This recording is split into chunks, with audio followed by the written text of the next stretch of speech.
Hello everyone, good afternoon. Welcome to another educational webinar with cStor. Today's event features Tim McCulloch, Director of Solution Architects, and Andrew Roberts, our Chief Cybersecurity Strategist.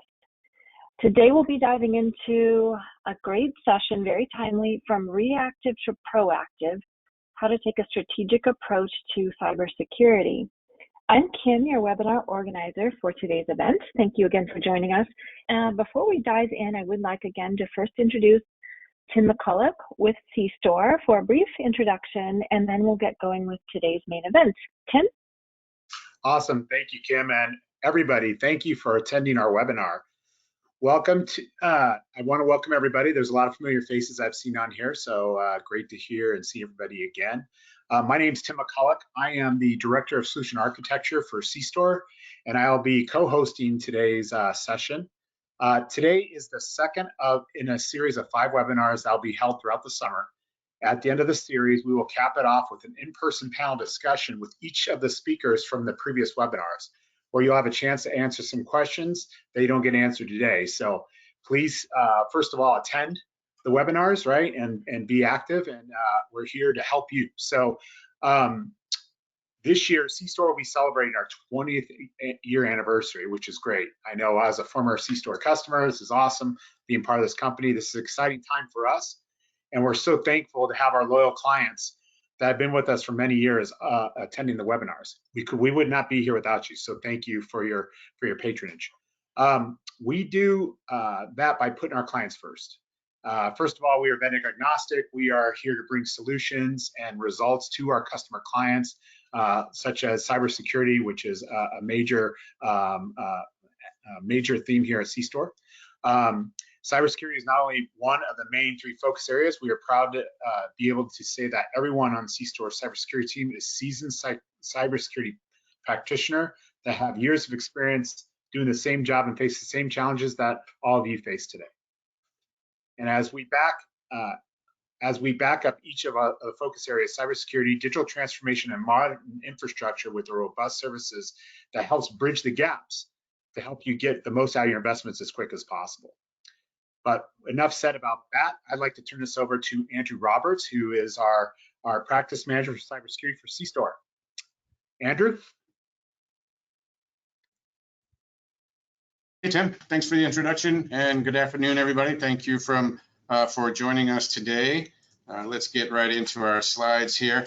So yeah, I'm going to talk about going from reactive to proactive and really getting more strategic about what we do with cybersecurity.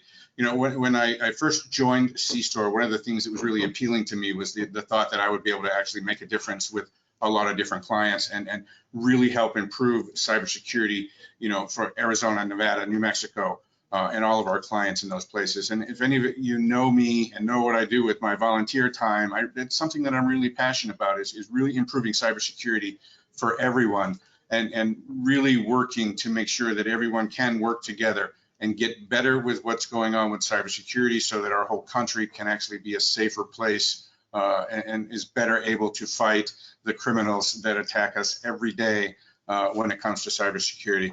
And in making that impact, one of the areas that I've seen with a lot of our clients that we can make a huge impact is really helping people get more strategic about what they're doing with cybersecurity. You know, security plans often come together in a lot of different ways. You know, I've seen some of our clients that operate in firefighter mode, you know, and truly purely firefighter mode, where they're running from one crisis to another, and they're being 100% reactive, and they don't have any time to really think about tomorrow or next week or what strategy looks like because they're so busy putting out fires all the time. And that's just not a good way to do that. For clients like that, we really do work hard to try and get them out of that mode and into something a little bit more strategic. Some other clients I've talked to, you know, I asked them about what they're doing for cybersecurity, and I actually did have one client, and I'm never going to forget this, but they told me that they practice faith-based cybersecurity, and for them that means they're installing a bunch of cybersecurity tools and just praying that nothing happens. At least that client is a step ahead of the people in firefighting mode. They do put some thought into the tools that they're going to put in, but it's still not very strategic. and it doesn't necessarily lead to a good path down the road, certainly not a strategic one. And another thing that I've noticed a lot lately is that cybersecurity tends to be driven by marketing. I know cStor's marketing team's on here. Sorry about this, Katie, but it's true. Marketing drives a lot of cybersecurity stuff. I mean, if you Google marketing cybersecurity, there's tons of research that goes into this very topic and how to market cybersecurity to people like us and really make the biggest bang in the market for that. And you can really, if you look back over the past couple of years, you can see the impacts of that. I know in 2021, every manufacturer and vendor that I talked to, it seems like, was trying to convince me that their product, even though it may be the same product that they've had for the last 10 years, their product is the best solution for ransomware on the market today. And as the practice leader for cybersecurity here at cStor, a lot of those manufacturers were wanting to talk to me to tell me and deliver that exact message that, their solution is the best ransomware solution out there. And it really didn't seem to matter what kind of IT product they had some way to spin it to be a ransomware solution for clients. This year, all right, that's changed a little bit. Sure, ransomware is still top of mind for everybody, but that's not where the marketing focus is anymore. Now, 2022 is the year of zero trust. We see that popping up everywhere. I was at the RSA conference a little while ago, walking around the floor, looking at all the vendors, and I started to notice that zero trust was popping up over and over and over again. In fact, on the trade show floor at the RSA conference, there were no less than 35 different manufacturers that were saying that they had the solution for zero trust. So that's the latest buzzword. That's what's focusing a lot of marketing attention, and therefore a lot of the advertising and things that we hear and the messaging that's going on. It's all about zero trust. But some of those manufacturers have good solutions for zero trust. Some don't.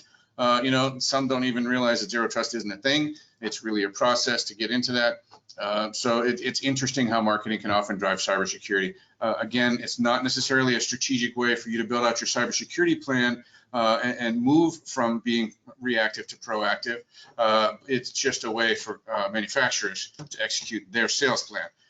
So with that, let's get out of that mode a little bit, and move on to truly building out a cybersecurity plan that's going to help for you. And the first thing that we need to understand is that you're not going to be able to go out there and find a cybersecurity plan that you can just copy and it's going to work for you. It doesn't, because every organization is unique. The resources that you have available to you are going to be different than the resources that I have available to me or the next company has available to them. So no single plan is going to work. However, there is good news, because if we put the right methodology in place to come up with your own cybersecurity plan, that is going to fit, right? A high-level methodology can fit everyone. And here at cStor, we do use a methodology to help our clients get better with their cybersecurity plans. And I'm going to walk you through that today because we have found that it really does fit with everybody. For clients that are kind of new to the cybersecurity game, we can help walk them through this methodology and come up with a plan that works for them. I also work with many very mature cybersecurity organizations, maybe in fintech or gaming or a lot of heavily regulated organizations. And so they really do have their cybersecurity act together. But as I'm talking to them and asking them how they got to where they are, they use a methodology very similar to the one that we use here at cStor. So let's get into that. First thing that we need to do as we execute on this methodology is really we need to select a cybersecurity framework that's going to become the kind of the foundation for what it is that you're going to do going forward. Your cybersecurity program needs to be placed, on that good sound footing, and really make that a part of your thing. One risk that some clients run into, and I personally have done in the past in prior roles as I was learning these hard lessons, was not picking an entire framework, but kind of piecemealing a framework together out of bits and pieces, and then putting it together into, well, it was essentially Andrew's framework. It did allow me to get started as I was building out cybersecurity, but it left holes in my plan and in my program that I couldn't see because they didn't line up with the framework. So that's a very, very big risk that we're running there. So some of the cybersecurity frameworks that would work for many of our clients. The first one is the NIST cybersecurity framework. Most of you should have at least heard of this by now. It breaks cybersecurity down into 5 very simple areas that are kind of easy to wrap your head around. I do like the NIST cybersecurity framework because all levels of the organization can wrap their head around, identify, protect, detect, respond, recover, and those are the 5 main areas for cybersecurity. It's something that can easily be communicated up to the executive team to get them to understand what it is that we're talking about, and to our line employees, and inside and outside of cybersecurity. So it does work really, really well. A couple years ago, Gartner wrote a paper about this cybersecurity framework, and they were estimating that by I think it was 2025 that probably 80% of the organizations that were doing a cybersecurity framework were going to be using NIST. I would agree with that estimate based on what I'm seeing out there, amongst our clients today.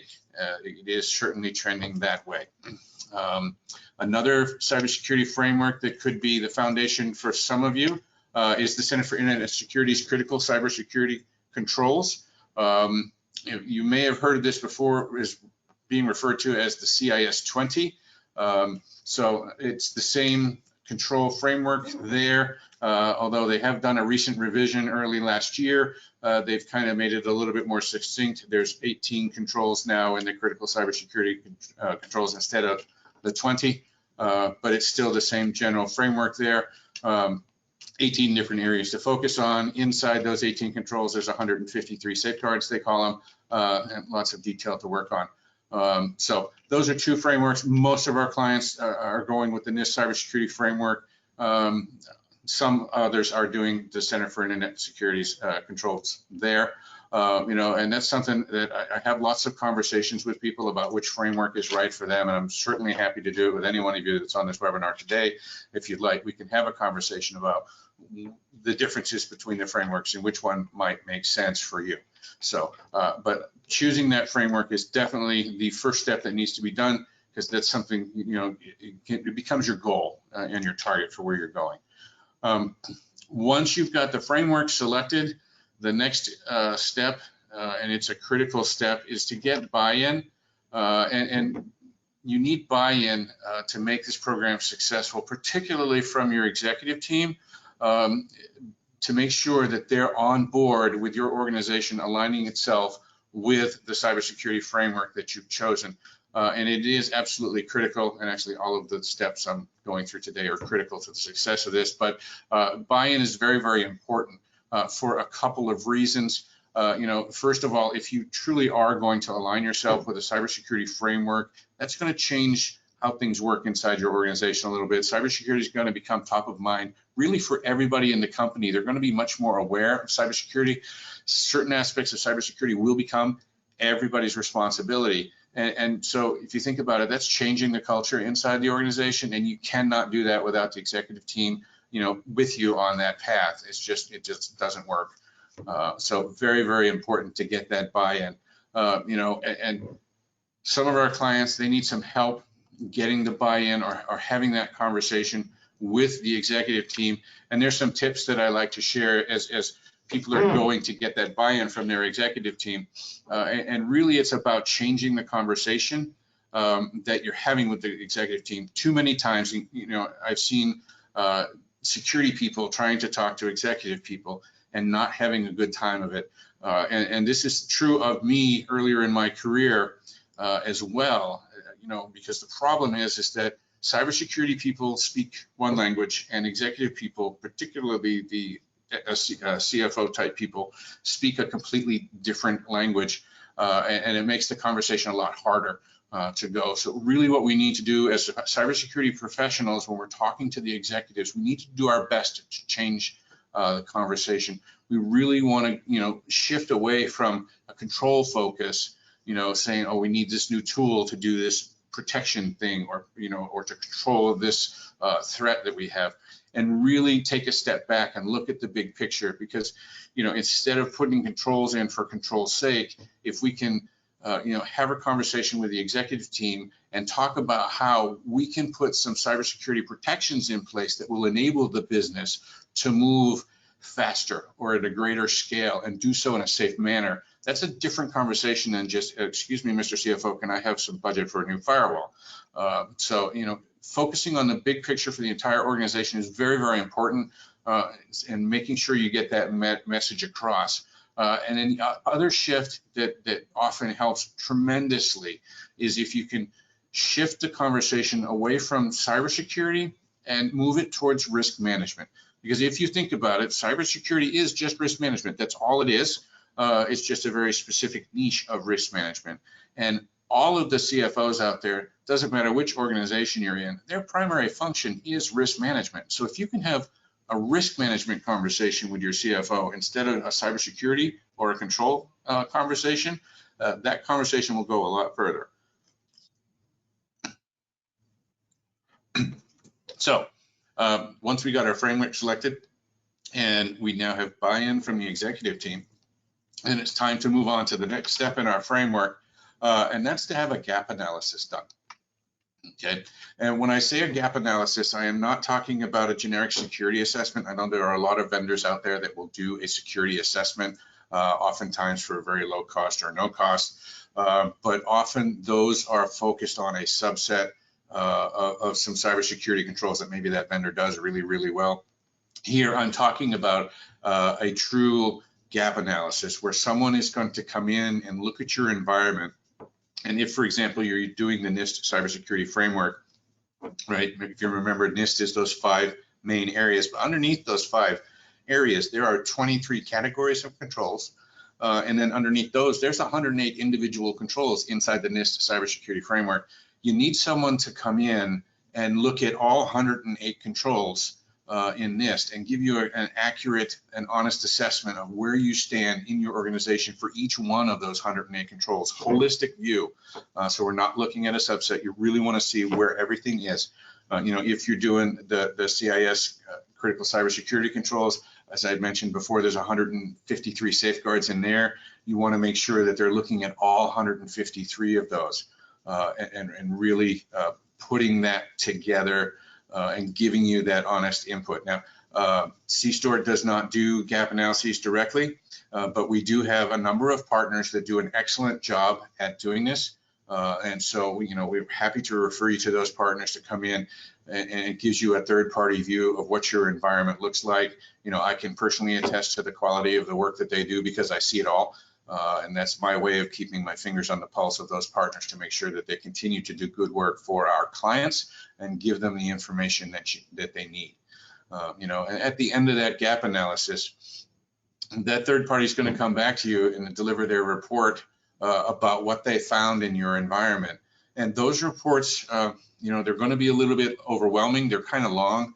Actually, they read kind of like a penetration test report does. So, there'll be an executive summary and a little bit talk about the scope of the engagement and when they did their work. And then usually there's a section up there near the front that says, oh my God, you need to fix these things right now.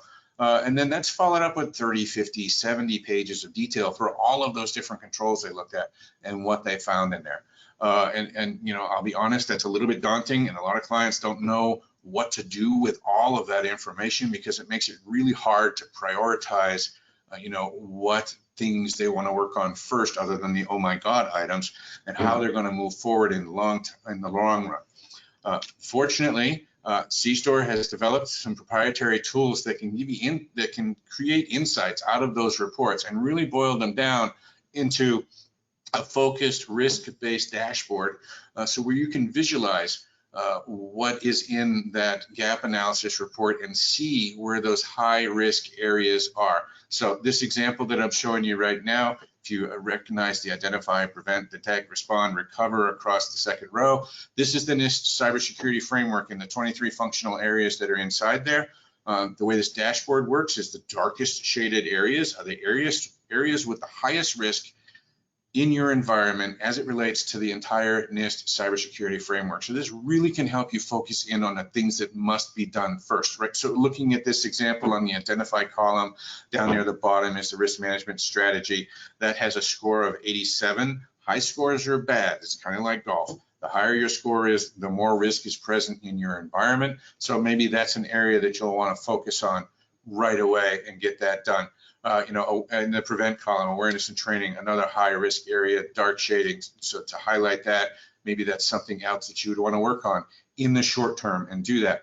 So this insights tool can really provide you that visualization and boil that report down from something that seems insurmountable to something that's prioritized and can be easily tackled piece by piece at whatever pace is right for your organization.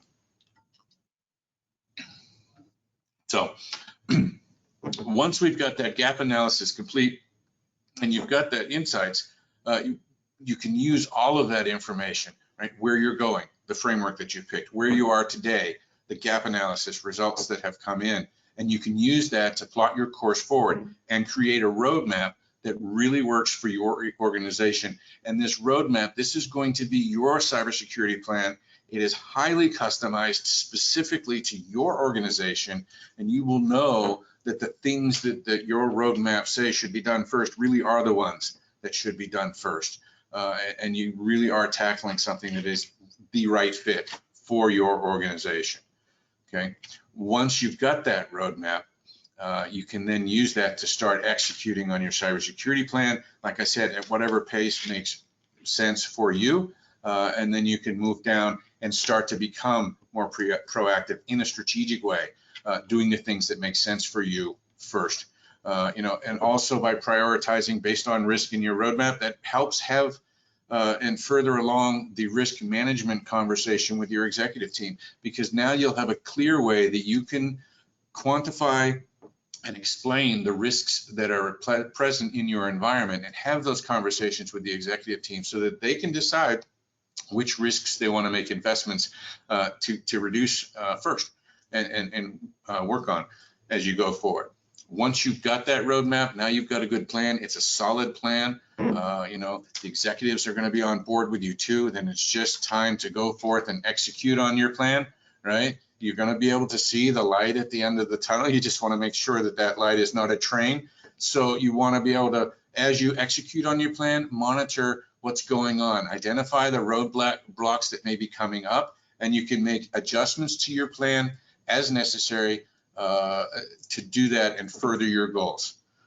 So now we've got a plan, we've got our way to do it. One of the nice things about the Insights tool that we talked about before is it does have the capability to get some forward-looking information. The dashboards that you're seeing here, the one on the right is the same one that I showed you before, comes straight from the output of the gap analysis, but we can also create some forward-looking projections down the road where we can take the tool and say, hey, if we do these certain things and implement these tools or maybe some controls, and we do that in the short term, make those our short-term goals, what will that look like for our environment? What kind of improvements will it make? And the Insights tool can actually show you that, and you can look into the future. Here again with the example, still with NIST, we've implemented some things in the short term, and it's reduced the scores. The darker shaded areas have shifted around a little bit, because we've taken care of those high risk things, and now we can focus on the next batch, maybe the medium term goals that we want to do and things that we want to take care of. And a good example of how the shading works here, if you look in the prevent column, in the middle is data security. On the left-hand side, it was a 66, and it's kind of medium blue because it was middle of the road risk-wise. Now it's the highest risk area, so it's got the darkest shading. That's where we want to focus on next as we move into the medium term. So, we can distill what was in that gap analysis report, show you where you are today, and show you where you can be in the future working through that. So, really, this is the place where we've been able to make the most impact with the most amount of our clients is by, helping them with this methodology, walking them through the steps, couple that with the insights, and developing a roadmap that makes a whole lot of sense for those clients. This is the way that you can get away from being so reactive, move towards being proactive, and really get strategic with what you're doing with cybersecurity, and really see things start to come together. This has helped so many of our clients, and like I said, talking to the more mature clients that we have, they've already done all of this work. This isn't something that's just rocket science or something that I made up. talking to those very mature clients and highly regulated industries, they've done all of these steps. And maybe they didn't do it the exact same way that I described, but they've got a cybersecurity framework that they've aligned with. Their executive team is 100% on board with what it is that they're doing there. They do gap analyses. Oftentimes they do them every couple of years to make sure they know where they are today and use the output from that to further their roadmap and get on there. So this has seen a lot of success. I learned a lot of these lessons the hard way in prior roles as I was trying to build out cybersecurity as a CISO. So something that you really truly should consider. And with that, we can open it up to questions. Fantastic. Thanks so much, Andrew. Great information. We do definitely have questions coming in. If you have any further, please post them to the questions pane, but we'll kick it right off. First question, Andrew. I hope you buckle up for this one. This is a good one. Are there any instances where being proactive turns into a bad approach? That's a great question. It is a great question. So I'll stall for a minute while I come up with an answer for that. So, right, I mean, it's possible to be proactive and make some mistakes along the way, right? But if we're paying attention to what's going on and we're monitoring and adjusting with our plan, we should be able to see that fairly early on and be able to adjust from that. I know since I've been here at cStor, there's been a couple of different ways that I've approached how we do cybersecurity inside cStor. And the first couple of iterations were okay, but they weren't as good as they could be. And so because we were monitoring that and really paying attention to what's going on, we were able to say, yeah, this is not, we can do better and adjust our plan to do that. So, but still, I think being proactive is a whole lot better than just being reactive all the time, even if you don't have the best 100% solution right away. As long as we're paying attention, we can be proactive and adjust as we need to. Excellent, thank you. Without being too detailed, can you share any information at a high level on how you were testing those initial steps? In other words, how do you know where to adjust once you get that first framework in place? And I guess the message is get started, right? Don't wait until the sky is perfectly blue, but if you get started, how are you testing to know, okay, we need to do better? Are you doing the initial more gap analyses at each point, or can you elaborate a bit on that? Sure, I can. With a lot of our clients, as they're working through this methodology, they'll do their gap analysis, bring that third party in. We'll use the insights tool, and oftentimes cStor will present them with a suggested roadmap based on what we see in the insights that will give them a set of short-term, medium-term, long-term goals based on what we know of their environment from that gap analysis. That's a starting point. Usually we'll meet with our clients and discuss that suggested roadmap, and oftentimes we'll make some adjustments to that based on client input, and they say, well, this thing over here is a little bit more important to us. We want to work on that sooner rather than later, and we'll make some adjustments there. But the important thing is once that roadmap's laid out, it's not just something that we just write and forget, but we really use that as a tool often. So as we start executing, even on the short-term things, we can come back and take a look at that and compare what we've done to what's in the roadmap. Did we get off course a little bit? Was there a good reason for it? Should we adjust the roadmap? Or did we just get distracted and have a little bit of scope creep? And maybe we need to adjust what we're doing to more closely match that plan. And we've seen some clients will do additional gap analyses as they go down the road.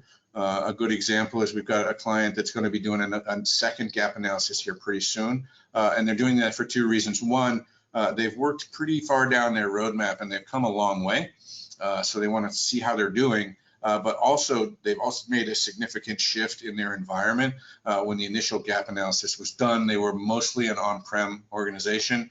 Now they've shifted a lot of stuff to the cloud. They're in Azure and Office 365 and a few other places, so that's changed their environment a little bit. And so for those two reasons, they're going to do a second gap analysis and get a new picture. And then we can just reset and start over. Still use the insights to show where they are today and help them come up with a roadmap and execute on that. Excellent. Thank you for the additional detail. Next question. We already do have PCI. Isn't that a cybersecurity framework? Why do I need another one? Okay, good question. And if you noticed, I didn't mention PCI as I was talking about frameworks at all. PCI, I don't consider that to be a cybersecurity framework in the context that I was talking about here today. It is a set of rules that you must follow if you want to take credit cards, and it makes perfect sense. But also remember that when those PCI rules were written, they were written specifically to protect credit card data and only credit card data. They're not interested in all the other stuff that's probably important to you. So just doing PCI isn't going to cover all of your needs. And then the other thing is, being compliant with PCI doesn't necessarily even mean that you're that secure. I know there's a few big breaches that we've heard about over the years where, big credit card breaches inside organizations that were PCI compliant at the time. So for that reason, I don't use PCI as a framework in this context if we're really going to get more proactive about cybersecurity, strategic about what we're doing. Now, if you need to be compliant with PCI, that gets bolted onto the top of what you're doing. So maybe it's the NIST cybersecurity framework, and we're going to do check the boxes for the PCI too. But the NIST framework is going to be a better holistic solution for you. Excellent, thank you. And we've got a few more questions coming in. Next one, my company is a supplier for healthcare organizations. Should we be considering the high trust cybersecurity framework? Yeah, okay, good question. And for those of you not familiar with it, the high trust cybersecurity framework is a cybersecurity framework that was built specifically for healthcare organizations and healthcare suppliers. It is something that you can be certified in. So you can have auditors come in and check everything that you're doing and show that you are high trust certified. There are some healthcare organizations out there that must be high trust certified, either because they're huge healthcare organizations and maybe the insurers are demanding it, or they have contracts that require it. But not everybody has to do high trust. And if you're just starting out, even if you're in healthcare, I do not recommend going down the high trust path right away unless you have to and until you have to, right? If all of a sudden you've got a contractual obligation to get high trust certified, well, then you're going to need to do that. Now, high trust, when they put that framework together, it's really an amalgamation of the NIST cybersecurity framework, the CIS critical cybersecurity controls, and PCI and HIPAA and a few other things rolled into one. That framework is a beast and it's a really heavy lift. So if you don't need to do it, I wouldn't recommend starting there. Instead, start with maybe the NIST cybersecurity framework and go down that path. Since all of NIST is in the high trust framework, you're not wasting any effort at all as you get better at NIST. And by targeting NIST first, that gives you something that's a little bit easier to achieve and you can get a win under your belt before you tackle the beast of high trust. And again, once you get better with your cybersecurity and into NIST, you may decide that high trust isn't necessary for you unless somebody's requiring it. Excellent, thank you. Next question, does cStor do the gap analysis? You mentioned other vendors doing them. Can you clarify that? Yeah, I do. For those of you who have known me for a while and maybe know my background, I started my career as an auditor and I did that for more years than I want to admit. So I could certainly do a gap analysis pretty easily. However, cStor does not do gap analyses internally. And there is a very specific reason for that. I do believe that there is a conflict for us to go into our client's environment and dig around under the covers and poke around and find all of the holes and then try and sell you stuff to fill the holes. There's a conflict there. And so for that reason, we always let a third party do those gap analyses. As I mentioned, we do have partners that do it. I know they do a very good job, so I can give them high recommendations and know which of our partners would be best for which type of organization, but we will not do those internally. Excellent, makes sense. Thank you so much. We've got one more question and definitely some time. So last question, our CFO usually asks for ROI on cybersecurity investments, and we struggle to provide satisfactory numbers. How can we address that? Well, the first thing I can say is if you're hung up on ROI with your CFO, you're having the wrong kind of conversation with your CFO. You're having a cybersecurity controls conversation instead of a risk management conversation. Most organizations nowadays are buying cybersecurity insurance to cover them in case there are cybersecurity losses. I'm pretty sure the CFO is not looking for ROI when they're purchasing their policy that's more talking about transferring risk to the insurer. So the first thing you need to be doing is really working to shift the conversation away from just cybersecurity controls and into risk management. If you're going to your CFO and really clearly articulating the risks that are present in your environment, and then giving a couple of options there to the executive team saying, look, here's the risks, here's some of the bad things that could happen if it goes wrong, what do we want to do to avoid this? And, give them a couple of options. We could reduce the chance by 20% if we did this thing that cost X dollars, or, we could be pretty sure this would never happen if we do this other thing that costs a little bit more, and really help them make an educated decision about where the investments they want to make will be when it comes to avoiding cybersecurity risk. Excellent. Thank you so much. That actually concludes our questions for today. Andrew, thank you again for your time and expertise. Do you have any other closing thoughts? I know there's a handout that we wanted to mention as well. Yeah, good point. There is, if you look in the handout section towards the bottom of your control tab there, there is a handout there for you that's available for download. Make sure you go ahead and grab that before the webinar ends. Don't forget, as Tim mentioned at the beginning, this is the second in a series of 5 cybersecurity webinars that we're going to be doing. So there's 3 more to go. I will be your host on the other 3, and I'm certainly looking forward to those. And then after we complete the webinar series this fall, there will be live panel discussions where we're going to bring back all of the speakers and ask them questions. I guess I'm the moderator on that panel as well, so I can ask myself some questions, or you can ask me questions when we get there. And the same thing for the other speakers that you're going to see during this series. So. Excellent. Thanks so much, Andrew, and thanks everyone for attending and your time today. We hope to see you on one of our other series in this one of our other events. We'll see you soon. Thanks so much for joining.